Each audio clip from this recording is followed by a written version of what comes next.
أعوذ بالله من الشيطان الرجيم. بسم الله الرحمن الرحيم. أأنتم أشد خلقا أم السماء بناها رفع سمكها فسواها وأغطش ليلها وأخرج ضحاها والأرض بعد ذلك دحاها أخرج منها ماءها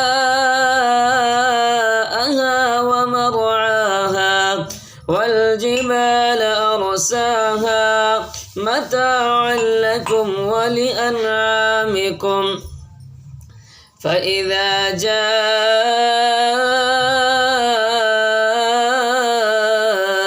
الطامة الكبرى يوم يتذكر الإنسان ما سعى وبرزت الجحيم لمن يرى فأما من طغى وآثر الحياة الدنيا فإن الجحيم هي المأوى.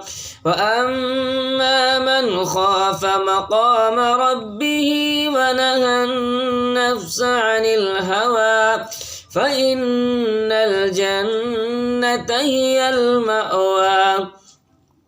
يسألونك عن الساعة أيان مرساها فيم أنت من ذكراها إلى ربك منتهاها إنما أنت منذر من يخشاها كأنهم يوم يرونها لم